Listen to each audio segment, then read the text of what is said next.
الحمد لله رب العالمين والعاقبة للمتقين ولا عدوان إلا على الظالمين وأشهد أن لا إله إلا الله وحده لا شريك له ولي الصالحين وأشهد أن محمدا عبده ورسوله وصفيه من خلقه وخليله سيد الأولين والآخرين اللهم صل عليه وعلى آله وصحبه ومن اتبعهم بإحسان إلى يوم الدين أما بعد.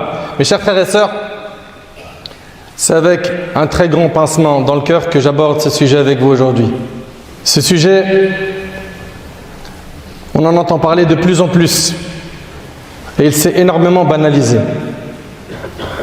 Ce sujet est même l'objet de la concurrence de certains de notre communauté. Ils se concurrencent qui parmi eux en fera le plus. Ce sujet, Ahbab al-Kiram, est très important. Et j'attire toute votre attention sur ce qui va être dit. Et j'implore Allah Tabaraka wa Ta'ala de faire que ces paroles trouvent de la place dans vos cœurs et que chacun parmi nous ici présent porte la responsabilité de transmettre ce qui va être dit aujourd'hui à autrui, à vos proches, à votre entourage, à ceux que vous aimez, à tous ceux qui vous entourent. Ahbab al-Kiram, aujourd'hui on va parler du grand péché de la fornication. Et si j'ai décidé d'en parler, c'est parce que non seulement ce péché il se répand à une vitesse éclair, mais surtout il s'est banalisé. C'est devenu normal qu'un jeune raconte à ses amis ou un moins jeune ses relations illicites, les détails de sa nuit avec telle femme étrangère, il a fait zina avec elle et il s'en vante.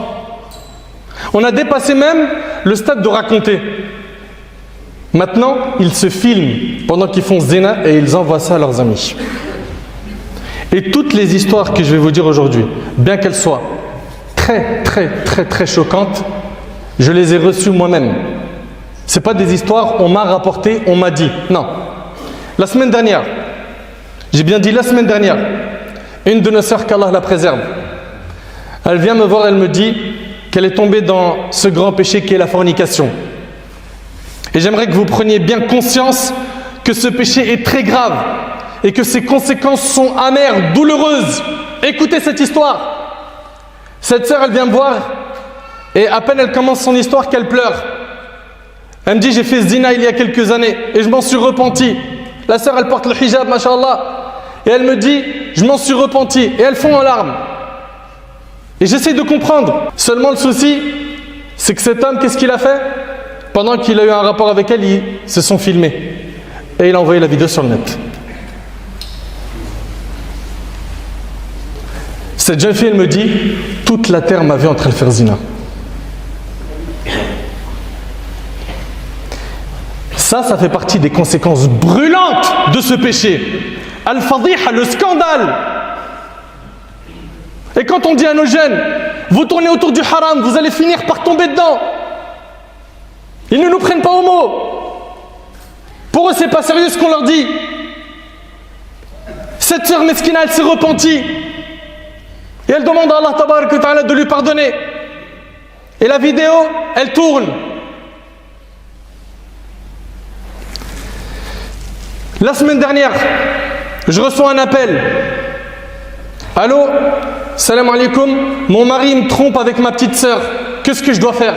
Ces histoires-là, je les ai entendues directement. Il n'y a pas d'intermédiaire.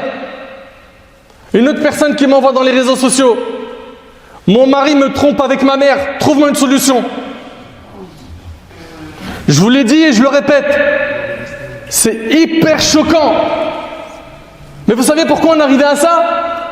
Parce que les gens ne veulent plus respecter Qala Allah et Qala Rasoul sallallahu alayhi wa sallam. Un frère, il a fait zina et il s'est filmé. Et il a voulu envoyer cette vidéo à la fille avec qui il a fait zina. Il s'est trompé, il a envoyé ça à sa femme. Wallahi al-azim, je prends Allah pour témoin, toutes ces histoires on me les a rapportées. Je vous invente rien. Je sais qu'elles sont violentes. Mais il faut qu'on réalise que ce péché-là, il est destructeur. Un frère, a installé des caméras chez lui, car on lui a dit, il y a un homme qui rentre souvent chez toi. Il n'y a pas cru. Il dit, c'est pas possible, un homme il rentre chez moi. Il a mis des caméras jusqu'au jour où il est tombé avec son smartphone, lui qui surveille ça à distance, sur un homme qui est rentré faire zina avec sa femme.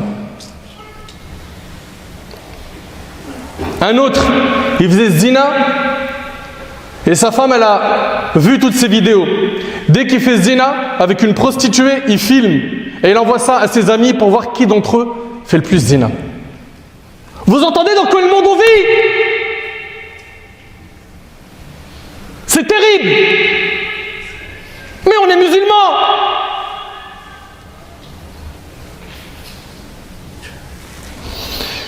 Inna lillahi wa inna ilayhi raji'un. Wallahi wa rabbil Kaaba, les histoires elles sont brûlantes, elles font mal au cœur et j'en ai à l'appel. Mais on va se contenter de ça. C'est déjà trop violent à entendre et à dire surtout. Les causes, le manque de taqwa. Pourquoi nos jeunes et nos moins jeunes sont tombés dedans? Parce qu'ils ne craignent plus Allah. Ils n'ont plus peur d'Allah. Le regard d'Allah pour eux, c'est pas important. Subhanallah, quand je médite sur ce jeune ou ce moins jeune, ce frère et cette sœur qui vont se retrouver dans un endroit isolé, Allah Ta'ala nous voit partout. Wa huwa ma'akum aynama kuntum. Il est avec vous où que vous soyez. Et qui va enlever ses vêtements pour commettre la fornication sous le regard du Maître le Tout-Puissant Allah? Mais où est donc partie notre pudeur et notre honte envers notre Créateur Azza wa Jal? Avez-vous oublié qu'Allah Tabarak wa Ta'ala il nous voit partout? Qu'il est plus proche de nous que notre veine jugulaire? Comme cela est relaté dans le Coran. Les causes, c'est le manque de piété. Ces gens-là n'entretiennent pas leur foi. La religion pour eux, c'est secondaire, c'est pas important. Les causes, le fait de s'isoler avec une personne du sexe opposé étrangère. Combien de fois on l'a dit à nos frères et à nos sœurs qu'à force de discuter avec une personne du sexe opposé sur les réseaux sociaux ou ailleurs, ça commence déjà comme ça et après, comment ça se passe? C'est un rendez-vous, puis après, il la touche, il l'embrasse, jusqu'à ce que ça se termine par la fornication. Le diable prend son temps avec les serviteurs d'Allah. Donc on a parmi les causes le fait de s'isoler dans les réseaux sociaux ou bien dans un endroit physique. Qu'est-ce qui se passe? Le prophète il a dit quand un homme et une femme ils sont isolés, le troisième avec eux c'est le diable. Et il ne va pas vous lâcher tant que vous n'avez pas fait des grands péchés, tant que vous n'avez pas mis en colère Allah. Parmi les causes, l'exhibition et cette impudicité qu'on voit partout généralisée autour de nous. Des hommes et des femmes qui se montrent nus ou à moitié nus, qui sortent avec des tenues provocatrices, ça fait partie des causes. Pourquoi? L'homme et la femme, ils sont faibles de par leur nature. Ils ont des pulsions sexuelles, ils ont des envies. Et tout ça, ça réveille les envies. Également, les regards impudiques, ça fait partie des causes. Aussi parmi les causes, les réseaux sociaux, les téléréalités, ces smartphones dans lesquels toute la journée on est en train de regarder une application et une autre. Les clips, les séries. Parmi les causes, il y a également la difficulté de se marier. Ça coûte trop cher aujourd'hui de se marier. Les familles sont trop exigeantes. Subhanallah, j'ai l'impression des fois que le père de famille, il voit sa fille comme un joueur de foot qu'on va transférer d'un club à un autre. Il demande des sommes astronomiques. La dot tant, la salle de mariage tant, nous on veut telle voiture, on veut des locations de robes, ceci, cela. À la fin, le jeune, il n'arrive pas à se marier. Et plein d'entre eux, plein de jeunes sont tombés dans la fornication à cause de ses parents qui leur ont fermé la porte au nez, la porte du mariage. Attention, je ne dis pas que les jeunes ont raison, mais j'explique quelles sont les causes qui ont amené nos jeunes dans ce péché. Ahbab el-Kiram, comprenez bien ce point que je vais aborder. L'islam n'est pas venu réprimer et effacer toute pulsion sexuelle. Avoir des envies sexuelles, c'est naturel. Avoir des envies, c'est naturel. Allah tabarak wa ta'ala a fait que nous avons des désirs. Allah tabarak wa ta'ala a dit dans sourate Ali Imran, Zuyyina linnasi hubbu shahawati minan nisa'i wal banin al-aya. Dans le début du verset, Allah tabarak wa ta'ala il dit on a enjolivé aux gens l'amour des choses qu'ils désirent. Et la première chose qu'Allah tabarak wa ta'ala il mentionne, c'est les femmes, enfants, etc. Le premier désir dont Allah tabarak wa ta'ala a parlé dans le Coran est celui des femmes. Les femmes également ont le désir des hommes. Notre religion ne nous interdit pas d'avoir des désirs envers les femmes, mais la religion a fixé des limites qui sont pour notre bien. Toi qui crois en Allah tabarak wa ta'ala, toi qui crois en l'au-delà, Allah tabarak wa ta'ala a placé des limites qui sont pour notre bien. Mais hélas, certains se fichent de ces limites. Pourquoi? Shaitan, il lui dit profite maintenant, après ça sera trop tard. Fais maintenant tout ce que tu veux, amuse-toi, fais comme les autres. Profite de ce monde. Shaitan veut faire de ce monde un paradis pour toi. Et certains malheureusement sont tombés dans le piège. Ils ont échangé l'au-delà contre ce bas monde éphémère. Au paradis, ce qui t'attend mon frère ainsi que toi ma soeur, c'est énorme. Patiente, toi qui es dans la dunya, et écarte-toi du haram, sois fort. Au paradis, bi'idhnillah, tu seras dans des délices pour l'éternité. Le dîn t'a mis des limites pour tester ta foi. Profite de ce qui est bon et halal sur terre. Et écarte-toi de ce qui est haram. Le haram, wallahi wa rabbil Kaaba, c'est douloureux. C'est douloureux en conséquence. Ne soyez pas les esclaves de vos désirs. Allah tabarak wa ta'ala dit Afara'ayta man ittakhadha ilahahu hawa. Vois-tu celui qui a pris sa passion pour sa propre divinité? Tu adores qui? Allah? Tu adores vraiment Allah? Tu es vraiment soumis à Allah? Si c'est le cas, pourquoi tu ne l'obéis pas à Allah? Tu obéis à tes désirs. Si tu ne te débarrasses pas de ce péché, tu risques gros le jour du jugement. Un croyant pieux s'écarte de cette énormité. Allah tabarak wa ta'ala nous dit dans Sourate Al-Furqan وَالَّذِينَ لَا يَدْعُونَ مَعَ اللَّهِ إِلَهًا آخَرَ وَلَا يَقْتُلُونَ النَّفْسَ الَّتِي حَرَّمَ اللَّهُ إِلَّا بِالْحَقِّ وَلَا يَزْنُونَ الآية. Il nous décrit Azza wa Jal les serviteurs du tout miséricordieux dans Sourate Al-Furqan. Il nous dit ce sont ceux qui n'invoquent pas d'autres dieux avec Allah. Ils n'associent pas à Allah. Et ne tuent pas la vie qu'Allah a rendue sacrée. Ils ne commettent pas le meurtre. Et juste après il nous dit quoi? Sauf à bon droit, et qui ne commettent pas la fornication. Après avoir parlé du shirk billah, après avoir parlé du meurtre, Allah tabarak wa ta'ala nous parle de la fornication. Allah tabarak wa ta'ala nous parle de la fornication juste après. L'imam Ahmad ibn Hanbal rahimallah, il dit je ne connais pas après le meurtre un péché plus grand que la fornication. Et Allah tabarak wa ta'ala dit dans Sourate Al-Mu'minun وَالَّذِينَ هُمْ لِفُرُوجِهِمْ حَافِظُونَ إِلَّا عَلَى أَزْوَاجِهِمْ أَوْ مَا مَلَكَتْ أَيْمَانُهُمْ فَإِنَّهُمْ غَيْرُ مَلُومِينَ. Et qui préservent leur sexe de tout rapport, si ce n'est qu'avec leurs épouses. Tu vas avoir des rapports avec ton épouse ou celles qui sont sur leurs joues, car là vraiment on ne peut les blâmer. Et Allah Ta'ala il dit alors que ceux qui cherchent au-delà de ces limites sont des transgresseurs. Allah Ta'ala il nous dit et n'approchez point la fornication. En vérité c'est une turpitude et quel mauvais chemin. Mes chers frères, mes chères sœurs, vous êtes déjà arrivés dans des endroits, des quartiers où il y a un barrage. Tu ne peux pas accéder à ton logement. Il y a un barrage. Il y a des barrières partout. Et on te dit tu ne peux pas. Pourquoi? Il y a un danger ou il y a une urgence qui fait que tu ne peux pas accéder à ce périmètre. Tu ne peux pas accéder au périmètre que tu veux. Allah tabarak wa ta'ala, il ne nous a pas dit ne forniquez pas. Il a dit n'approchez pas la fornication. C'est-à-dire tout le périmètre autour de la fornication, il faut que tu t'en écartes. Les paroles mielleuses, pleines de séduction. Les regards, pleins de séduction. Les paroles dans les échanges sur les réseaux sociaux, sur les smartphones, qui ont pour objectif de gagner le cœur de cette fille ou de ce garçon, tout ça, vous n'y avez pas le droit. Pourquoi? Parce que ça, ce sont les premières marches de l'escalier qui mènent à quoi? Qui mènent à la fornication. Tu vas d'abord monter ces marches jusqu'à ce que tu arrives en haut. En haut, c'est la fornication zina. Et Allah, tabarak wa ta'ala, il t'a dit, n'approchez pas la fornication. Donc on comprend bien que s'isoler avec une femme, que ce soit physiquement ou même virtuellement, ce n'est pas permis. Oui, mais je suis amoureux d'une fille, comment je fais? Tout ça, on va vous en parler à la fin, bi'idhnillah. Mais n'approchez pas la fornication. C'est un chemin, Allah Ta'ala il nous dit en vérité, c'est une turpitude. Et quel mauvais chemin! Et quel mauvais chemin! Allahu Akbar. Par contre, Ahbab al-Kiram, celui qui s'en repent, Allah Ta'ala, il lui pardonne. Allah Ta'ala il dit Azza wa Jal illa man taba wa amana wa amila amalan salihan fa ulaika yubaddilu Allahu sayyi'atihim hasanat. Sauf celui qui se repent, croit et accomplit une bonne œuvre, cela Allah changera leurs mauvaises actions en bonnes et Allah est pardonneur et miséricordieux. Mon frère ainsi que toi ma sœur, comprends que ce péché-là fait partie des grands péchés après le shirk billah. Le prophète sallallahu alayhi wa sallam dans le hadith d'Abi Huraira qui est rapporté par Bukhari Muslim a dit au moment de la fornication, le fornicateur ne peut commettre la fornication en étant croyant. Allahu Akbar. Au moment de la fornication, le fornicateur ne peut commettre la fornication en étant croyant. Et dans un hadith rapporté par Abu Daoud selon Abu Huraira radiyallahu anhu, le prophète sallallahu alayhi wa sallam a dit lorsque l'homme pratique la fornication, la foi sort de lui comme si elle était pour lui une ombre. Et lorsqu'il s'arrête, la foi retourne à lui, rapporté par Abu Daoud. Allahu Akbar. Mais tu médites un petit peu? Tu médites? Et d'après Abu Zur'a, Abu Huraira radiyallahu anhu a dit, la foi est éloignée des péchés. Celui qui commet la fornication, alors la foi se sépare de lui. Celui qui fait ensuite des reproches à sa propre personne et revient, alors la foi revient à lui, rapporté par Ibn Abi Shayba. L'islam a interdit la fornication car l'islam veut préserver la foi et la morale de l'individu. De même qu'il veut protéger sa santé. La santé, combien de personnes sont tombées dans ce zina et même, ils ont pris leurs précautions avec, comme vous le savez, des moyens de contraception et il a fini par tomber dans quoi? Dans des grandes maladies. Il a fini par quoi? Par avoir le sida. Le prophète ensemble dans un hadith rapporté par Ibn Majah. Écoutez attentivement, il a dit quoi?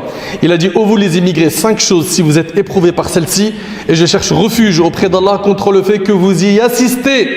Il cita dans le hadith, lorsque la fornication apparaît dans un peuple au point de la commettre ouvertement, les fléaux et les maladies qui n'étaient pas connues de leurs ancêtres se répandront chez eux. Allahu Akbar. Vous entendez ce qu'il dit le prophète sallam? Les fléaux et les maladies qui n'étaient pas connus de leurs ancêtres se répandront chez eux, comme le sida. Sachez qu'un moment de plaisir éphémère peut engendrer un châtiment douloureux dans l'au-delà. Comme nous l'indique ce hadith qui est rapporté par le Bukhari, le prophète sallam nous raconte les différents types de châtiments de la tombe que les anges lui firent montrer dans son rêve. Il était accompagné de Jibril et Mikaïl, 2 anges, alayhim assalam. Il dit, nous reprîmes notre marche et passâmes devant quelque chose comme un four à pain. Il me semble qu'il a dit, voilà que montait de ce four une rumeur confuse et des voix. Nous nous penchâmes pour voir dans son intérieur et voilà qu'il y avait des hommes et des femmes nus. Des flammes venaient les toucher par en bas. Quand les flammes les touchaient, ils se mettaient à crier. Je dis, c'est le prophète sallam, qui sont ceux-là? Ils dirent, pour ce qui est des hommes et des femmes nus qui se tenaient dans une fosse semblable à un four à pain, ce sont les fornicateurs et les fornicatrices. Et c'est rapporté par le Bukhari, ça c'est le châtiment dans la tombe. Imaginez-vous le jour du jugement. Essayez d'imaginer un petit peu. Qui parmi nous pourrait supporter cela? Et dans le hadith de Ubad ibn Samit radiyallahu ta'ala anhu, le prophète sallam a dit, prêtez-moi serment d'allégeance sur le fait de ne rien associer à Allah, de ne pas pratiquer la fornication, de ne pas voler. Et il a cité plusieurs choses. Le hadith il est rapporté par Bukhari Muslim. Mes frères et sœurs, la fornication est un grand péché. Quand elle est faite par quelqu'un de célibataire, elle est grave. Et elle l'est encore plus quand c'est un homme qui fait ça alors qu'il est marié. Elle est également très grave quand elle est faite avec sa voisine. Selon Abu Huraira radiyallahu anhu, le prophète sallam a dit, Allah ne parlera pas à 3 catégories de gens le jour de la résurrection. Il ne les purifiera pas, ne les regardera pas et ils auront un châtiment douloureux. Un vieillard fornicateur. Un vieillard fornicateur. Un roi menteur et un pauvre arrogant rapporté par Muslim. Et dans un autre hadith rapporté par Bukhari, selon Abdullah ibn Mas'ud, il a demandé au messager d'Allah, quel est le plus grand péché auprès d'Allah? Il a dit alayhi salatu wassalam, de lui octroyer un égal alors que c'est lui qui t'a créé. Je dis, ceci est un grand péché. Et ensuite, il dit de tuer ton enfant par crainte qu'il ne partage ta subsistance. Je dis, et ensuite, il dit de commettre la fornication avec la femme de ton voisin. Et c'est rapporté par Bukhari Muslim. Subhanallah, mes frères, mes sœurs, ce péché est grave. Et le souci, c'est que certains n'ont plus peur d'Allah subhanahu wa ta'ala. Toi qui te reconnais à travers ce discours, toi qui commets zina sans aucune honte, et de plus en plus jeunes, ils font zina. Allah mahfadna ya Rabb. Je vous ai dit, il y en a, ils ont plus peur du regard d'Allah subhanahu wa ta'ala. Abu Huraira radiyallahu anhu, il rapporte que le prophète sallallahu alayhi wa sallam a dit qu'Allah azza wa jalla a dit, c'est un hadith qudsi, par ma puissance, je ne regroupe pas, nous dit Allah, par ma puissance, je ne regroupe pas en mon serviteur de peur et de quiétude. S'il se sent en sécurité dans ce bas monde, je lui ferai peur le jour du jugement. Et s'il a peur de moi dans ce bas monde, je le mettrai en sécurité le jour du jugement, rapporté par Ibn Hibban et d'autres. Les conséquences de ce péché, l'assombrissement du cœur. Ce frère et cette sœur ne comprennent plus pourquoi il n'arrive plus à faire la salat comme avant. Il n'arrive plus à tenir le Coran comme avant. Il a perdu le goût et la saveur des adorations. C'est normal. T'as souillé ton cœur est sale. Il n'arrive plus à faire du dhikr. Il ne trouve plus goût aux adorations. Il n'arrive plus à accomplir les obligations religieuses. Un cœur bien entretenu ne se sent pas bien devant la pornographie, devant les images impudiques. Il ne se sent pas bien quand il sait qu'il est en danger, qu'il peut tomber dans ce zina. Si tu ne te reconnais pas dans ce type de cœur qui fait attention à lui, sache c'est parce que tu as souillé ton cœur. Les conséquences de la fornication, des messages qu'on reçoit. Est-ce que je peux avorter? Pourquoi? Je suis enceinte du haram. Ça fait partie des conséquences. Ça veut dire quoi? Double péché. La personne a fait zina et en plus de ça, elle veut faire un meurtre. L'avortement, Allahu Akbar. Elle est enceinte, la perte de la bonne réputation, le déshonneur, sans compter les représailles familiales. Ah bon, on a fait ça à ma sœur, et un tel qui veut se venger, etc. Et les problèmes de filiation, on ne sait plus qui est l'enfant de qui, tellement il y a ce zina aujourd'hui. Il est possible dans certains endroits qu'une personne se marie avec sa sœur, et il ne sait même pas que c'est sa sœur. Pourquoi? Zina. Ça peut toucher une personne de ta famille, ça faut que tu t'en rappelles aussi. Parmi les conséquences de zina, c'est que ça peut toucher une personne de ta famille. Comment ça? Le prophète alayhi salatu wassalam a dit, comme tu fais, on te fera. Il y a un jeune, très rapidement, il était à fond dans les péchés de la fornication. À chaque fois, son jeu c'était de séduire, de faire tomber une fille dans la fornication et après hop, il s'en débarrasse. Et une fois il a voulu faire ça avec une copine à sa sœur. Mais il n'a pas réussi, elle était trop bien éduquée, elle était solide. Il a essayé une fois, deux fois, trois fois de la corrompre, il n'a pas réussi. Jusqu'à ce qu'il est rentré par la porte du mariage. Il lui a dit des belles paroles, des paroles très mielleuses, il lui a promis le mariage, monts et merveilles, etc. À la fin, elle a perdu sa virginité. Elle s'est sentie salie. Elle lui a dit, il faut que tu rattrapes ça tout de suite. Tu dois venir demander ma main, va voir mes parents et demande-leur, vite, il faut qu'on sauve le coup. Il lui a dit, pas de problème. Il a dit à ses amis, il y a une fille qui va venir telle date, à tel endroit. Vous la tuez, vous m'en débarrassez. Et ce jour-là, cette fille en question n'a pas pu y aller. Pourquoi? Son petit frère, il est tombé malade. Elle a donc appelé sa copine qui est la sœur de ce loup. Et elle lui dit, je ne peux pas venir. Est-ce que toi, tu peux aller prévenir ta mère que je ne pourrais pas être là ce jour-là? Et donc, à la place de cette fille avec qui il a fait ce zina, à la place qu'elle aille dans cet endroit avec le piège lui tombe dessus, c'est la sœur de sang de ce mauvais, ce loup. Elle est partie, ils n'ont pas cherché à comprendre, ils l'ont violée, ensuite ils l'ont tué, et quand il est arrivé, il leur a dit alors c'est bon, ils lui ont dit ouais c'est bon, t'inquiète, c'est réglé. Quand il a vu c'était qui, il est sorti, il a ouvert sa boîte à gants, il a pris un revolver, il s'est tué. Comme tu fais, on te fera. Comme tu fais, on te fera. Et puis, ça va vous piquer un petit peu. Est-ce que tu aimerais que quelqu'un fasse ça avec ta mère? Quelqu'un aimerait que quelqu'un fasse ça avec sa mère? Avec sa sœur de sang? Avec ta tante, maternelle ou paternelle? Avec ta fille? T'aimerais que quelqu'un fasse la fornication avec elle? C'est dur, n'est-ce pas? Le prophète, quand il y a un jeune, il est venu le voir, il a dit autorise-moi de commettre la fornication. Le prophète, qu'est-ce qu'il lui a dit? Il a dit est-ce que tu aimerais qu'on fasse ça à ta mère, à ta fille, à ta sœur, ta tante paternelle, maternelle? Il lui a dit non. Il lui a dit sache, la fille avec laquelle tu vas faire ça, c'est la sœur de quelqu'un, la mère de quelqu'un, la tante de quelqu'un, la fille de quelqu'un. Si tu veux pas qu'on te fasse ce tort, ne le fais pas aux autres. Notre religion, c'est une religion de justice, d'équité. Et à la fin, le prophète, il a dit quoi? Il a fait une dua, il a posé sa main sur la poitrine du jeune homme et il a dit Allahumma aghfir dhanbah wa tahhir qalbah wa hassin farjah. Oh Allah, pardonne ses péchés, purifie son cœur et préserve sa chasteté. Depuis lors, ce jeune homme ne tomba dans aucune tentation rapportée par l'imam Ahmad. Mes derniers conseils, et c'est avec ça qu'on termine la khutbah. 1. Écoute attentivement, toi qui es tombé dans ce péché. Mon premier conseil, n'approche pas la fornication comme Allah tabaraka wa ta'ala l'a dit. Écarte-toi de ce périmètre. Écarte-toi des regards impudiques. Éloigne-toi de la pornographie, des images impudiques, de la mauvaise fréquentation, de tout ce qui t'amène à quoi? À tomber dans ce péché. Et rappelle-toi du prophète Yusuf alayhi salam qui a souhaité la prison. Il a préféré la prison que de tomber dans la fornication avec Zulaykha. Il dit, oh mon Seigneur, la prison m'est préférable à ce à quoi elle m'invite. Il a préféré tout perdre pour ne pas faire cet acte. Tout. Cette fille-là, tu l'appelles, tu casses avec elle. Voilà, on t'a parlé en langage jeune. Tu l'appelles, c'est terminé. Ma sœur, non mais parce que c'est pour le mariage, Wallahi al-Azim, jusqu'à la semaine dernière. Mais en fait, je suis suspendu, je ne sais pas s'il me veut ou pas. Il me dit dans plusieurs mois, il va revenir. À Ramadan prochain, il va me demander en mariage. Mais coupe avec lui, dis-lui si tu es un homme, viens taper à la porte et viens demander ma main à mon père.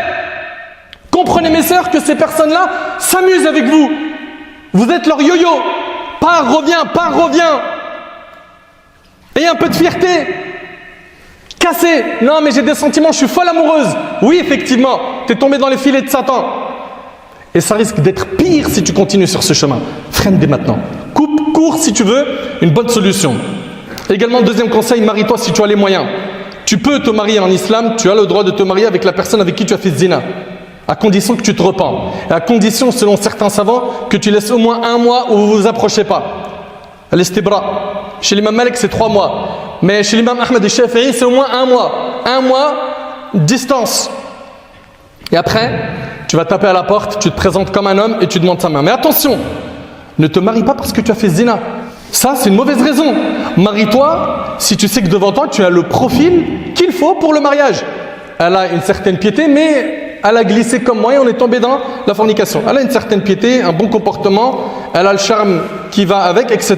Comprenez que l'islam n'est pas venu effacer les pulsions sexuelles. Allah tabaraka wa ta'ala a placé cette pulsion dans l'homme pour une raison sage, pour inciter le genre humain à la procréation, au mariage, et ce dans le but de peupler la terre et assurer la continuité du genre. L'islam n'a pas opprimé cet instinct, mais lui a donné un cadre licite. L'islam a interdit la fornication, mais il a ouvert la porte du mariage. Le prophète sallam a dit, et c'est avec ça que je termine, d'après Ibn Mas'ud radiyallahu anhu, le prophète sallam a dit: ô vous les jeunes, celui d'entre vous qui en a les capacités qu'il se marie, car ceci va lui faire baisser le regard et est plus chaste pour le sexe. Et celui qui n'en a pas la capacité, alors qu'il jeûne, car le jeûne sera pour lui une protection. C'est rapporté par Bukhari Muslim. Selon Ibn Abbas, hadith il est chez Ibn Majah, le prophète sallam a dit: il n'a pas été constaté de meilleure chose que le mariage pour deux personnes qui s'aiment.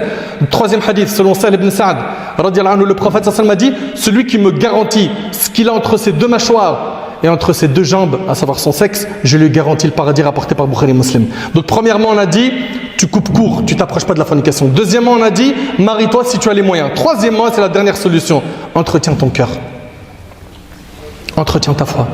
Renoue un lien solide avec ton Seigneur Azza wa Jal. La salat, les doigts, le repentir sincère, apprends ton dîn, fréquente des pieux, écoute des rappels, fais du sport, remplis ton temps libre. Pourquoi ? Si tu ne t'occupes pas comme il faut, Shaitan lui va t'occuper avec autre chose qui sera nocif pour toi. Et détache-toi de ce péché. Si tu t'es déjà approché de ce péché, sache qu'Allah tabaraka wa ta'ala, il est pardonneur et miséricordieux. Le repentir, ce n'est pas une parole. Le repentir, c'est du concret. C'est un regret sincère du cœur. C'est je me détache immédiatement du péché. Je suis déterminé à ne plus jamais le refaire. Les péchés de la fornication et d'autres peuvent devenir des bonnes actions si tu te repens. Je te rappelle le verset où Allah tabaraka wa ta'ala dit: Illa man taba wa amana wa amila amalan salihan fa ulaika yubaddilu Allahu sayyi'atihim hasanat. Sauf celui qui se repent, croit et accomplit une bonne œuvre. Cela, Allah changera leurs mauvaises actions en bonnes. Et Allah est pardonneur et miséricordieux. T'imagines, tu te repens, Allah il change tes mauvaises actions en bonnes. Il change tes mauvaises actions en bonnes. C'est énorme. Mon frère, ma soeur, on ne sait pas sur quoi on va mourir. Et le plus important, c'est notre mort. Et on sera ressuscité de la même manière dont on est mort. Tu continues à tourner autour du haram, tu finiras par tomber dedans. Si tu tombes dans le zina, garde en tête qu'il est possible que tu meurs sur ce péché. C'est hyper grave. Et si tu meurs sur ce péché, tu es présenté à Allah le jour du jugement, tu es ressuscité de cette manière. À tous les pécheurs de la communauté, nous vous tendons la main. Wallahi wa rabbil Kaaba, on vous a conseillé avec beaucoup d'amour. Et Allah tabaraka wa ta'ala, il en est témoin. Même si on a utilisé des tons, des propos qui étaient durs et fermes, mais wallahi, on a peur pour vous du châtiment d'Allah subhanahu wa ta'ala. Ce qu'on veut le plus, c'est que vous finissiez dans les plus hauts degrés du paradis. Et pour cela, ce péché, il va falloir le bannir. Et attention, j'ai pas dit, tu règles ce péché-là, tu as tout réglé. Mais celui-là, c'est un grand péché. Et malheureusement, il s'est trop banalisé. Et tous ceux qui prennent des vidéos et affichent, dévoilent le péché d'autrui, sachez que le prophète sallallahu nous a dit que celui qui couvre les péchés de son frère sur terre, Allah il couvre les siens le jour du jugement.